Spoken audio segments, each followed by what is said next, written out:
Do you know what it takes to win in business and in life? What if you knew with 100% certainty that you are the successor, the next in line to getting exactly what it is that you want? How would you show up differently in your life, in your relationships, and in your business? Today, I have with me Dr. Jason Allen. He is a chiropractor, a business owner, an entrepreneur, and the author behind the transformative book, Be the Successor: Strong Habits of Life and Business. In this book, Dr. Allen shares his unfiltered view of the entrepreneurial journey, the good, the bad, and all the invaluable lessons that he has learned along the way. Today, we dive into entrepreneurship, mindset, adversity, resilience, and the ability to step outside of our comfort zone so that we can begin to unlock our true potential. Jason, I am so excited to share this time with you today. Welcome to the show. Thanks for having me. Yes, my pleasure.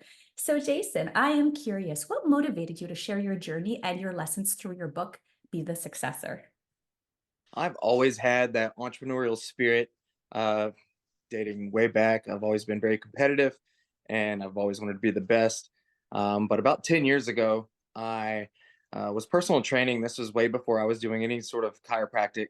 And I found myself in the grocery store and I'm standing there and I just start analyzing people's shopping carts and what they put in those shopping carts. And then it started to evolve to where, like, what sort of decisions were they making to put these types of things into their carts? And then it even started to evolve further than that, and it became more of a metaphorical thing where they were the car. Like, what types of decisions were they making to put things into themselves and invest these types of things into themselves to make themselves a better person? Right. And what did you discover? I discovered that whatever they're putting into their cart Mhm. directly reflects who that person is. I mean, if you're putting in processed foods and junk and just sugary stuff, I mean, you're going to get that lethargic and non-productive outcome. But if you're very mindful of what you're putting into your body, uh, organic foods and chicken and plenty of water, those types of things are going to reflect in a more positive light. Mhm. Yeah, I absolutely agree. And it's interesting because, we're talking about food, but I'm thinking about like, what about our environment? What we put in our environment? What about, what we're consuming? What are we putting into our minds? Right. And Exactly. And it's the people that you're spending the time with and how they influence your decisions as well. right. Yeah, it's so true. It's so true. And it's a massive influence. Like sometimes, sometimes it's easier to change our environment than it is to change some of our habits, right? Like going to the gym. It's hard to go to the gym, but get in an environment of people that are ultra fit and healthy and, they don't even think twice about going to the gym because it's just who they are. You find that, oh, it's much easier to change who I am and what I'm doing if I can just surround myself by the people that I'd like to be more like. Yeah, it's a mindset, and then having those people that you surround yourself with just gives you the accountability to do what you're supposed to do. I 100% agree. Yes. So then in your book, like chapter one, I think it's called winning mindset. So Yes. how do you define how do you define what a winning mindset is, and how can people actually cultivate a winner's mindset? To me, a winning mindset is just never giving up, always pushing forward, and always having that positive light uh, with you. I mean, um, something that I talk about in the first chapter is I have trained in wrestling, jujitsu, and have done MMA fights. So that there were times in some of those matches where I felt like I was knocked down, but there was no way that I was giving up. And that's the kind of grit that we have to have in life and business to push forward and win. Mm. And like how can people find that grit, that that resilience of like, I don't give up or I won't give up, I'll push through and keep going? How do we cultivate that? A lot of that is just, I feel, is bred into people from a young age. And I feel that we've gotten away from that in today's society where we're not pushing our children to be the best and we're not pushing them to get to that next level. And so when they become adults, they really struggle to find their way because they don't know how. And Mhm. so to me, Yeah. that's where it come from. It's true, and it's like sometimes I think about like my kids and they go to soccer and like everybody gets a participation trophy. Everybody gets, like everybody gets the same thing. And it's like it doesn't encourage kids to actually be okay with losing or like, okay, well, that's good. Now be better. Do better next time. Like I think that, sometimes kids will give up or they'll, they just won't pursue, they won't be in that pursuit, because I think we coddle them too much. We try to not hurt anyone's feelings and make everybody feel like a winner. But really in life, not everybody's a winner, Yeah, right? that's not life. And I teach my kids it's not winning and losing, it's winning and learning, or even Mhm. more, learning and learning more. Because even if you win, you can still learn from that. What can I do better? And what can I do differently to get a better outcome? I love that because that kind of takes us into like growth mindset, right? Like you Yeah, can always do better, you can always be better, and we can always get better, right? right. That's awesome. Yeah. So winner's mindset. Always cultivate a winner's mindset. And then in chapter 2 of your book, well, we already talked about it a little bit, but we discussed that, analyzing the shopping cart and, like it's really truly a reflection of our personal decisions and lifestyle. And I'm curious, like, when was a time in your life where you were analyzing your shopping cart and what kind of realizations did you have about your life? It's it's more in a hindsight now that I'm looking back on certain stages in my life. And in the chapter, I paint four different individuals with four different personalities or four different scenarios, and they all reflect different parts or different stages of myself. And I mean, there's times the first guy standing in line was me in my early 20s. I wanted to party, I wanted to have the beer in my shopping cart, and I wanted to have all these things. But then in hindsight, I realized that I wasted time doing a lot of that stuff. Right. Yeah. So that was your first persona or that yeah, your first sort of stage of life? That that I really discussed in that situation. Yes. Yeah. No, okay. Yeah. And like in hindsight, like do you wish that you could have done things differently or do you feel like okay, well I needed to be that person to become this person? Maybe a little of both. I do wish that I would have pushed a little bit more. I wish I would have been educated a little bit more in certain decisions that I could have taken. Neither one of my parents went to college, and so when it was my turn to go to college, I got scholarships to multiple schools to go wrestle, and I chose the one that was closest, but not necessarily the best for me, and they were just happy that I was going. And now that my kids are going to college, I have we just had this elaborate um my son plays football, and we went to all these recruiting trips, and they're all so much more extravagant than what they were back in the 90s and early 2000s, where they're catering to you and they're feeding you with all of this stuff and giving you all these perks, and it's all beautiful and shiny. But we have to look further in and see like what the school actually has to offer and what their program has to offer. So we did a lot more of a strategic approach with his than I did with mine. Mine was just, okay, we're gonna go visit. It's the closest, geographically, so that's where we're gonna go. Right. Yeah. But at the same time, like it's almost like, well, now your kids are the successors. Like you've gone through this life and you've had these opportunities and you've paved the way for your kids to have more opportunities. Right. And the whole objective of the book is to minimize the mistakes that I made in my kids' lives and in my successors' lives. Any of my associates or future associates, those are the things that I want to minimize for them to allow them a better journey. Mhm. Yeah. And speaking of that, in one of your chapters, I think it says it's like live by the seas. So like sea Uh, as letter C, not the yes, sea. And you right. discussed like some seven like super important characteristics for success. So it was like connection, consistency, confidence, communication, commitment, charity, and I think calendar. Uh, Yes. I love that concept. So I would love it if you could like maybe extrapolate about that and then like maybe share like a personal story or an example that highlights like the powers of the C's in your life, either personal or like your career? How have the C's helped you in your success? I'll start with the confidence. I feel like that's super huge. And it's just being confident in your abilities.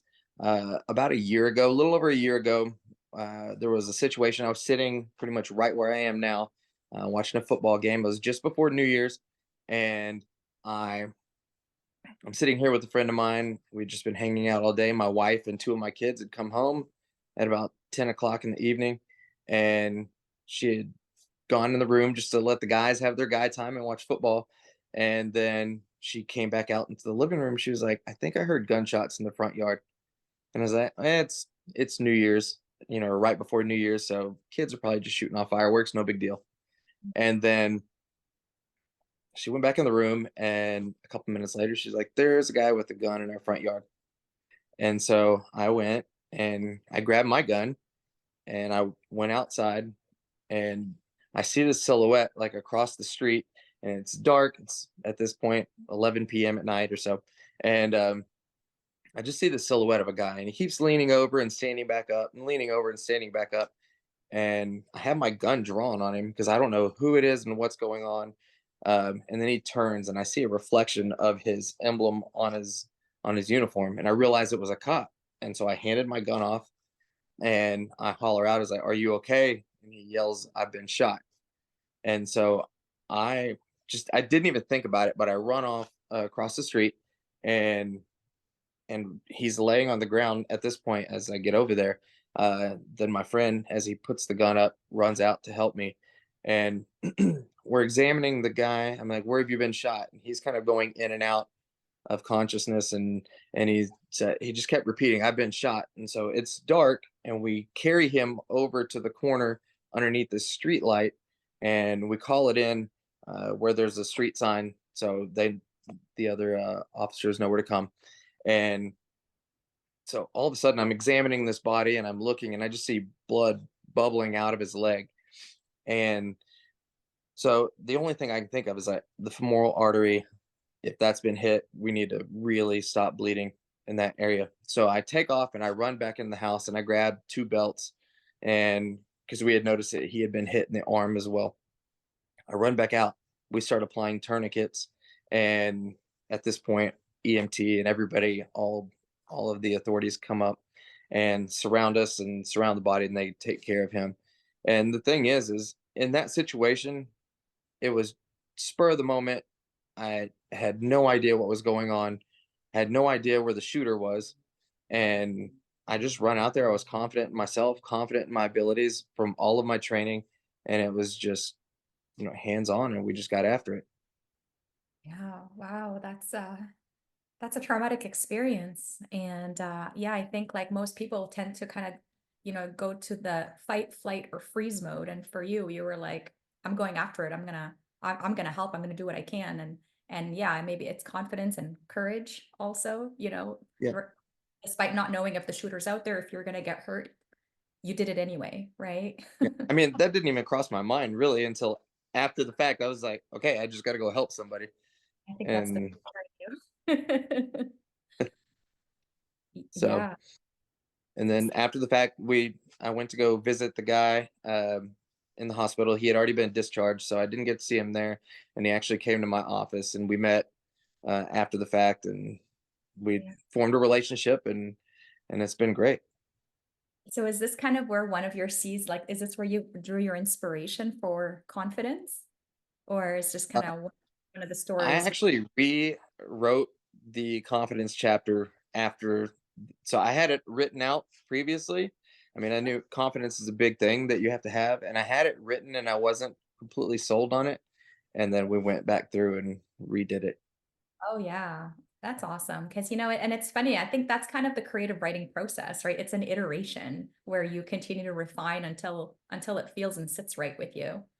Yeah, and there were a few parts in the book that were like that, where I mean, because I got the shopping cart idea 10 years ago, and I just kind of sat on that. And I really started writing about 5 years ago and outlining the book, and then really putting pen to paper to write the book.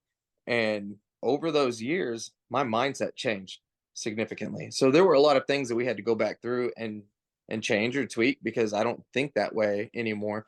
And I feel like that's important that we grow and we don't see things necessarily that we saw in that way, 5, 10 years ago. Yeah, well, they say that we don't see things as they are; we see things as we are. So as we change, as we evolve, what we see also changes and evolves. Yeah. And my situation in life changed drastically. I was a student. I was barely getting by for a long time, and then as we move forward, I started the business. The business got very successful, and so I just have a different mindset that I did back then. And what do you think attributed to that change of mindset? Was it through business success and sort of learning some of the lessons of building a business, or was it something else? It was a lot of trial and error, um, but again, with the grit, just never giving up and keep pushing forward, just learning new things. I had a lot of people around me that helped out. Um, I gotten married in that time, and that really helped me just hone in on my skills and and kind of put me on that direct path to success. That's amazing. And on that path to success, I'd love to talk a little bit like about habits, right? Because you also emphasize the importance of having strong habits both in life and in business. So I'm kind of wondering, like, are you able to share perhaps like, the top three habits that you believe were critical in your own success? It in can be. my in my everyday life, I mean, I'm going to the gym every day. I'm feeding my cart with productive things. uh, I'm eating right. I'm going to the gym. I'm make sure I'm reading, I'm learning, I'm always doing new things in business.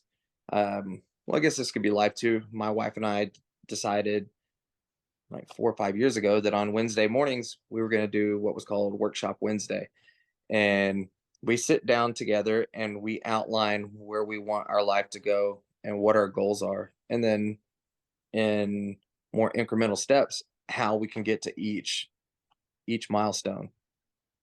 And so Yeah. that's really, I felt like that was a better way to invest my time than being in the office for the long term. Mhm, mhm. And like, I'm really glad that you brought that up because like you're a business owner, an entrepreneur.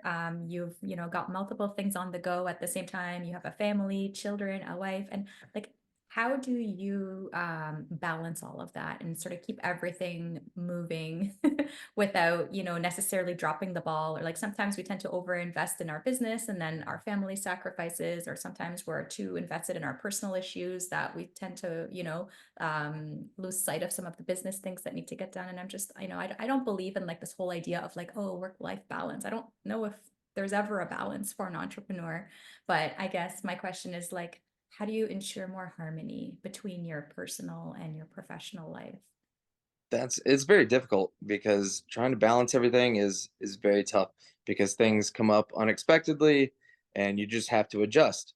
One of the C's in the live by the sea is calendar. So everything in my life is on a calendar, and I try to automate everything that I can. Everything's color coded. Everything's my wife's and I's calendar are shared with each other, so we know what we're doing, and everybody's on the same page. And then on the workshop Wednesdays, we have our outlines where we plan out everything. So, and it goes from kids' activities to meetings to podcasts to how many patients I have each day.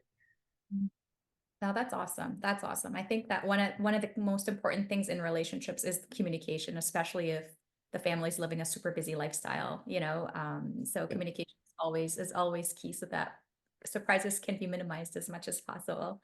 And then Yeah. for your downtime, what do you like to do when you're not working on your business or writing another book possibly? What is it that you like to do for yourself as well to kind of unwind? I'm a sports guy. So football, baseball, MMA, anything of it. I love sports. I love being out with my kids playing sports, just being active. Yeah, no, that's awesome. That's wonderful. Okay, so let's talk about a little bit of the book in terms of like you talk about some of the highs and lows of running businesses, right? Like usually entrepreneurship is such an emotional roller coaster. I had no idea, but it really is. Yeah. And so like I'm kind of wondering like are you able to give us maybe some insights on some challenging moments that you faced in your entrepreneurial career? And then like how did you harness the resilience and strength of your mindset to really be able to overcome a lot of the adversities and challenges that comes along with building a business? So when I first started in practice, I didn't know all the ins and outs of the business. And those are things that we just had to learn over time.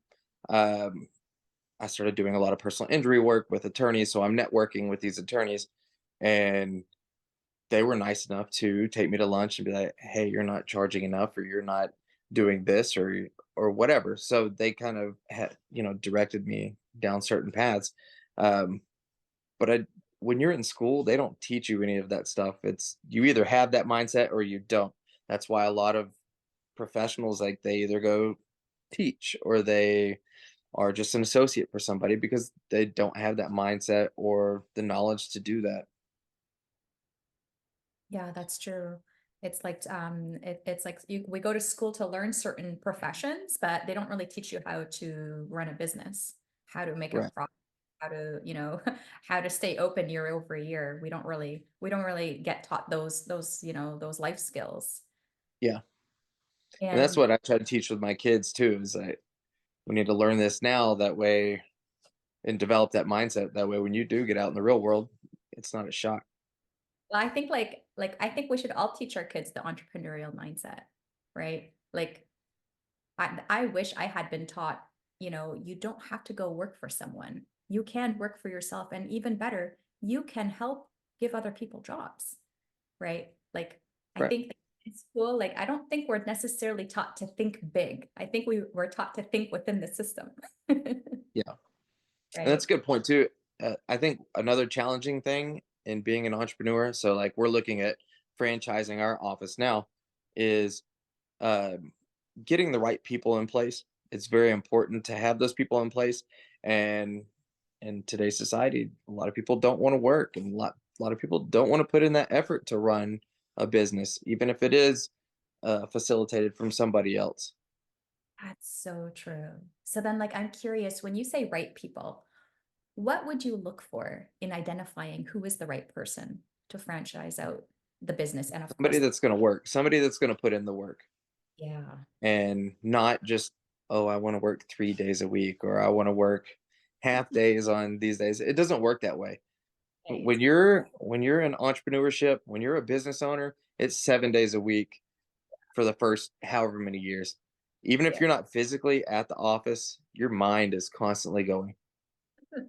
Yeah, And that's that's what a lot of people can't handle, is just that constant, the constant noise going on in your head.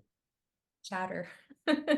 Yep. Yeah, it's true. But it's like, but I wonder, like, I recently had interviewed Rob Dubay, and him and his business partner Gino Wickman have actually just released a book on Tuesday called Shine, and it's all about like how can you actually shine by being your true self, and how can you be driven, because as entrepreneurs we're highly driven, but then how can you be driven and have peace simultaneously? What are your thoughts on that? Can you be driven and have peace? You can. It's a lot more difficult in the beginning because, like we said, there's just a lot of that noise going on. There's a lot of moving parts, and then once you get everything relatively automated and operations are all in place, then you can relax a little bit more, and start to delegate these things because you've put in the work to get all your systems, just perfect. Yeah. And I think that also goes back to like what you said earlier, which is all about like having the right people, right? Like that you can put in those positions, and that you can have some peace of mind and depend that they're going to do the right thing and do the job, so that you're not Right. constantly thinking about it also. Yeah. Yeah. So I'm curious, like throughout your entrepreneurial journey, what's been your definition of like success? And how has your definition of success and possibly also fulfillment evolved as the years have carried on? Initially, success to me was a monetary thing. It was like, how much money can I make? What kind of revenue can we make at this office and throughout all the businesses? And now it's about time. It's like I want time to spend with my family and spend with my kids and still be completely, and financially sound. Mhm. Yeah. And at the beginning of the journey, we tend to trade in our time for money, right? And then as we Right. get successful, we start trading in money for time. Yeah. And that's Yeah. the investment, in life is just to be able to put in that work, make your money, and have your peace and go out and have time with the things you love doing. Right. And with the people you love doing it with. Right. Yeah, no, absolutely. So then, I'm wondering, like, what mindset shifts do you find most crucial for like entrepreneurs or people that are on the fence about like, okay, should I leave my job and start my own thing, or should I stay in my job? Like most people tend to not make the jump out of uncertainty, right? Like we're like entrepreneurship is not a certain world, right? Like things can go really, really well, or things can go really, really bad, right? Like there are no guarantees in entrepreneurship. And I'm curious, as someone who's also transitioning out of a full-time career and into full-time entrepreneurship, I'm wondering like what are some mindset shifts and what's some advice that you can give people who are on the fence in terms of going into entrepreneurship full-time? I think that timing is key. I mean, that knowing when to pull the trigger is the big thing. But I feel like if you have to ask yourself the question, like, should I do it or should I not? The question is no, because you're not fully invested in yourself at that point. Yeah, yeah, that's true. That's true. There's a really famous quote by Virginia Satir, which I love, but I don't always get it right, but it says like most prefer the certainty of misery to the misery of uncertainty. We'd rather like be in a job that we don't like and know we hate it, but stay there because we know what we're getting than than to be open to some uncertainty, right? Like to be The uncertain. comfort zone. Exactly, Yeah. exactly.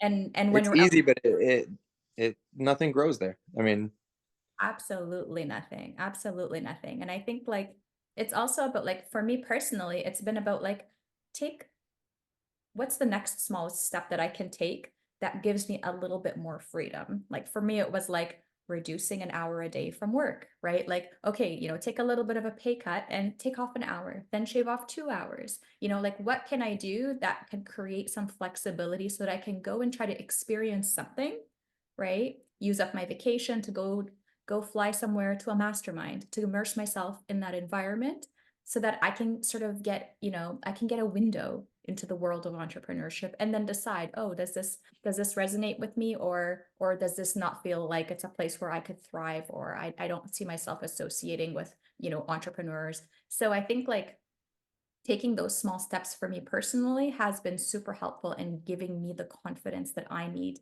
to decide, okay, am I loving this or am I scared of this? And like for me, when I realized that, oh, actually, like I'm working, but all I'm thinking about is my business. So it's like, yeah. okay, when now it starts to sort of take over your thinking and all you think about is, oh, I got to do this. Oh, I can't wait to do that. And then you get super excited. I think for me, that's sort of what's led me to want to take that jump because it actually feels right. But you're right. I mean, if you're kind of contemplating, you're probably not yet ready. Yeah. But I'm wondering, like, are there things that you could suggest to help people get ready? Like you said, surrounding yourself with those types of people, going to those events, getting yourself motivated. But it's more than the motivation, it's the discipline of doing the right things day in and day out Yeah. and continuing on. Even if it's just very small and minuscule, just keep going forward. Yeah. I think it's the discipline that I think is very, very key because I think like if we're gonna do it when we're motivated, we're not gonna do it consistently. Right. So I mean, discipline has to be paired with like the consistency to do it even when we don't feel like doing the things that, that, like, not everything in entrepreneurship is fun. Like, I don't enjoy certain aspects, like, video editing or thumbnails, or like just some of the stuff that, have to be done, say when you have a YouTube channel. Not everything is going to be a fun interview with somebody, Right.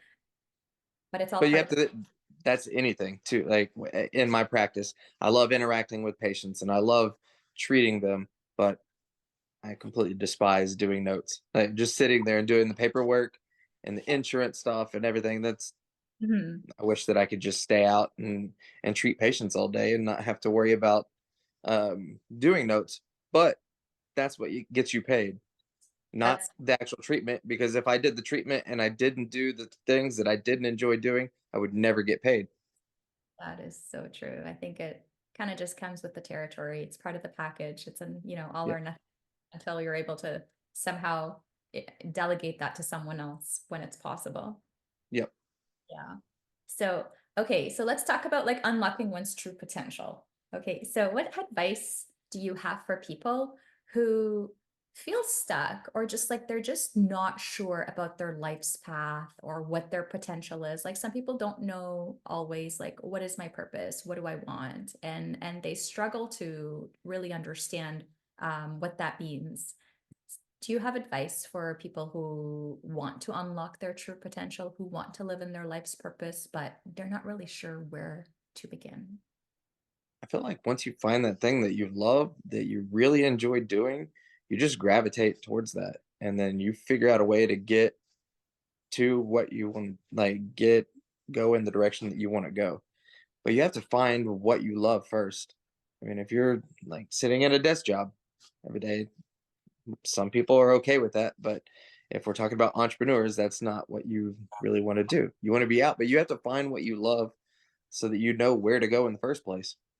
Yeah, it's true. And like, I'll add to that in that, like, you have to love it because you don't want it to be an uphill battle. But then at the same time, the marketplace has to also reward you for it, because if you love it but there's no money in it, then it's kind of just, a passion project or like a hobby. Like, I love horseback riding, but no one's going to pay me for it.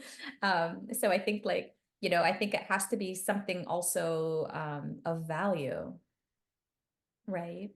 Yeah. Yeah. So what else? There are so many questions I have. I guess I'm also wondering, like, what was it like? I think this is your first book, right? Like, this is the first book that you've written. What was that process like? Because I know it's a creative process and it takes time. How were you able to stay disciplined and keep going? Like, also, how long did it take to write it? And what was your why behind continuing the process to its completion? So I think I mentioned that I got the shopping cart idea 10 years ago or so, and I just held on to that for a while. And then about 5 years ago, I really started outlining everything. I started getting new ideas and putting those into an outline. I'm like, okay, I have enough content to at least start a book. And so 5 years ago, I started writing the book and it was going along well. And I had a separate document where I would make notes, and it was broken up into the different chapters. I'm like, okay, this can go here and this can go there. And I always made sure that no matter what I was doing, whether I was on the treadmill or I was just out and about, if I had an idea or something that was relevant to a certain chapter, I would jot that down, or I would make a video, like an audio note of that, and then I would reference it later. And so it was very abstract, and I would just piece things together, and um, eventually it started to take shape. And I would go through and write certain parts of it, and and just keep going forward with that. And then I got stuck at about 75%. The business picked up, and I didn't have a lot of time. I didn't have the energy just to crank out creative content. And last summer I was in the office and I had a patient of mine. He's a motivational speaker and he's also an author. And I was telling him, I was like, I'm 75% of the way done and I just can't seem to get everything done. So he told me this story about he was in this workshop and there was a guy in there named Dan. And he says, all right, Dan, every time you start a project, you get 75% of the way done and you just stop and you start a new project. And so he told the rest of the group, he said, from now on until Dan stops this behavior, everybody's going to call him 75% guy. We're no longer going to call him Dan. He's just a 75% guy. And Okay. so I was like, okay. And so we go through the rest of the session and he's checking out at the front desk. And as he was leaving, I'm like, all right, see you later. And he goes, like, see you later, 75% guy. I was like, oh, you just called me on it. And so it was funny, but it really struck me. And I was like, okay, I need to get this done. So I hired an editor and she pushed me to get the rest of it done. And originally, the shopping cart was going to be the first chapter. And I had a long introduction and then that chapter. And so she split my introduction up and created that winning mindset chapter. I'm like, oh, now I have to write a whole nother chapter. And so I went to brunch one day with my wife and we were both working on our computers and I had my headphones on so I could focus. And then I cranked out that chapter in an hour and a half and Oh, pushed through and I got the rest of it done. I went back and forth with the editor to get the rest of it done. That was a few month process. And and then we sent it over to a publisher who was a friend of hers and we got it all published and formatted, got the cover done, and that was it.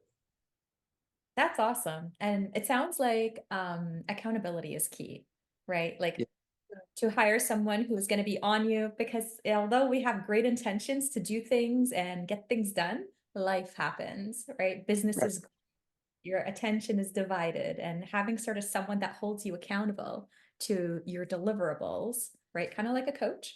Yeah. When we set those deadlines and and you pay for it, like, because Yeah. I paid for it up front, and that's how it went. So I was like, okay, I'm not going to waste my money. I'm going to get this done. Good, good. Yeah, because as the saying goes, when you pay attention. That's right.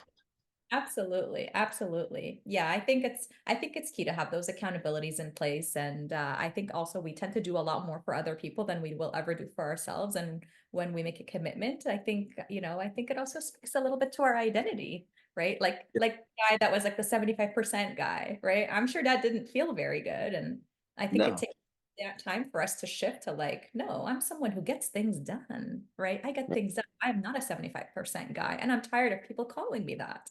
Right? And sometimes it takes a little bit of fire to get someone going. It's those little things that you don't expect to happen that just light that fire under you, and you're like, okay, I got to get it done. Yeah. And it's in that discomfort that actually that's where we grow, right? Yeah. When we feel like, oh, that this is contracting me, or this doesn't feel good or feel right, or I'm letting other people down, right? It's in those uncomfortable emotions that we're actually able to rise up and say, hey, I'm built for more than this. I can do this. And I felt that I was letting myself down. I felt that I Mhm. had way more potential and way more that I needed to say, and it was just kind of left on the side. And I that encouraged me to get in there and get it finished. Oh yeah, that's awesome. That's awesome. That's actually a very strong motivator because it's like you're living in those emotions, right? Like you're letting yourself down, you're capable of more, and the world is waiting on your message. I think that's the reason you said you wanted to write the book because you don't want others doing the same mistakes that you did, not your kids, not the people you work with. Like you're here to help people. And the longer we sit on that message, it prevents us from being able to help the people that we're intending to help. Yeah. So then, like, what's next for you? So you've done your first book and it's out in the world and it's making its impact and it'll continue to do so. So I'm sort of curious, are other books in the works? What are you thinking about? So when I finished this one and we got it published, my editor says we should do a series. I'm like, don't talk to me right now. No. And and so we've kind of set on that. We're gonna do a teen edition of Be the Successor. So I will take out all the language and I will make some more age appropriate examples so that we can target these teens so they can start learning at an earlier age because they're all lessons that are universal to any age, any demographic, anybody that wants to get ahead. And Yeah, then we are looking at two more books in this series. really. And would that be for the like, is that two more books in the adult series or in the teen series or both? In the adult series. Okay, okay. So one teen series and two additional books for the adult series. Correct. Yeah, yeah. And I would absolutely agree with you. I think like I'm happy to hear that there's more content being created around teenagers because I think that that's really the age and even maybe even younger where it's like how do we influence their minds and get them to be autonomous and think for themselves and start making those types of life choices because like when I look at kids, even my own, I think like they have so much knowledge and curiosity inside of them, but sometimes it's directed at the things that maybe aren't serving them, like social media, like gaming, like all, all the things that are kind of taking their energy and focus and really not giving them anything in return other than entertainment. I think if we can Yeah. feed their minds and get them curious into how do you build a life for yourself? How do you think for yourself? How do you set yourself up for success? And do that at an early age. We're only helping our kids really become more responsible and tuned in young adults. Yeah. I mean, they have all the resources available to them. I mean, it's just right at their fingertips. But when their fingertips are on game controllers all day long, it's hard to acknowledge those resources and move forward.